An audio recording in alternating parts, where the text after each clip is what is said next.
Mga bro, may isang nakakatuwang balita tayong natanggap. Alam nyo bang ang Unmanned Surface Vehicle, USV, na nakuha ng Philippine Coast Guard mula sa United Nations Office on Drugs and Crime ay made in the Philippines? Yup mga bro, gawang Pinoy yan. Hindi lang natin sinusuportahan ang maritime security, kundi pinapakita pa natin ang kaya ng talento ng mga Pilipino pagdating sa teknolohiya. Ang kumpanyang gumawa nito ay nakabase sa Luzon at umaasa na makakatanggap pa ng mas maraming orders para sa iba't ibang misyon na makakatulong sa ating maritime forces. Imagine nyo, kung mas maraming ganitong klaseng USV ang magagamit ng Philippine Coast Guard, mas magiging efficient sila sa pagprotekta sa ating karagatan, lalo na sa West Philippine Sea. Hashtag, diba? Sa ngayon, mga bro, wala pa tayong detalye sa specific specs ng USV na ito, pero for sure, high-tech to at swak sa pangangailangan ng Philippine Coast Guard.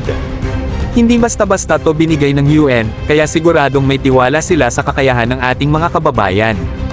At kung sakaling makarinig pa tayo ng update sa performance o capabilities ng USV na to, siguradong magiging exciting na malaman ang buong potential. Alam nyo naman, mga bro, kapag usapang technology at maritime security, dapat lagi tayong nakaabang dahil dito rin natin makikita kung paano patuloy na umaangat ang Pilipinas.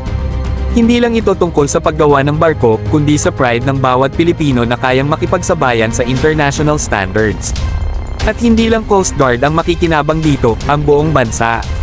Kaya naman, proud na proud tayo sa mga kababayan nating nagbuhos ng talino at dedikasyon para buuin ang mga ganitong klaseng teknolohiya. Stay tuned lang mga bro, dahil siguradong marami pang pasabog pagdating sa mga ganitong proyekto.